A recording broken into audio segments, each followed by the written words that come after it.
15. Bonjour Rémi. Bonjour Yves, bonjour à tous. Ce matin, vous nous parlez déjà des autotests SIDA. Après des années de débat, ils seront en vente la semaine prochaine. Oui, mardi prochain, on va pouvoir savoir en un quart d'heure, seul chez soi, si on est séronégatif ou séropositif.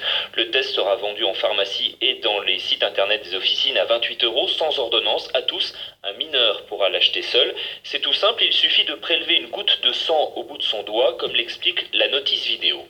Mettez l'autotest en contact avec la goutte de sang, introduisez l'autotest fortement dans le support, vous devez entendre 3 clics. 15 minutes plus tard, c'est d'une brutalité, d'une simplicité brutale, vous savez, en lisant les bandelettes réactives, une ligne rosée, tout va bien, 2 lignes, vous êtes probablement séropositif, dit la notice. Probablement. Est-ce que ce test est aussi fiable qu'un test en laboratoire? En fait, c'est très probablement. La fiabilité est de 99%. Attention, si la contamination n'a pas eu lieu dans les 3 derniers mois, en laboratoire, ce délai est réduit à 6 semaines. Le problème, c'est que les notices, comme vous et moi, on ne les lit pas toujours attentivement.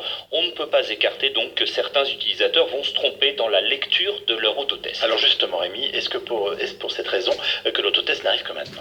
Oui, ces autotests posent une infinité de questions éthiques. Peut-on laisser un adolescent apprendre seul dans sa salle de bain qu'il est atteint du VIH? Le professeur Delfrécy, le monsieur Sida en France, m'a confié qu'il avait changé d'avis il y a 5-6 ans lorsque l'idée que la maladie avec les traitements n'était plus forcément mortelle avait été intégrée. En gros, que le danger de voir des tentatives de suicide à la suite de ces tests était en partie écarté. Vous voulez dire que sans ces questions, l'autotest du sida aurait pu être commercialisé bien avant? Mais bien avant, les tests rapides de VIH existent depuis 10-20 ans, mais le premier autotest est sorti aux États-Unis en 2012, un test de salive un peu moins fiable, autour de 90%. L'autotest français sera donc basé sur une analyse de sang, mais il vient quand même des US.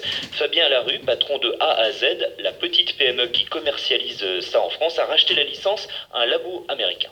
Le premier autotest de dépistage du VIH, c'est un test qui historiquement a été conçu aux États-Unis pour un usage par des professionnels de santé, par des biologistes, par des médecins, et que nous avons développé et adapté à un usage par le grand public. Il a fallu pour cette PME, 4 ans de démarche pour convaincre. Ce qui a emporté la décision de la France, c'est la lutte contre ce qu'on appelle l'épidémie cachée. En France, 30 000 personnes ignorent qu'elles sont atteintes et contaminent d'autres personnes. On estime donc que 400 personnes pourraient chaque année échapper à une infection grâce à ces autodiagnostics. Je le rappelle, 2 lignes, vous êtes séropositif, 1 ligne, vous êtes séronégatif. Rémi Sulmon.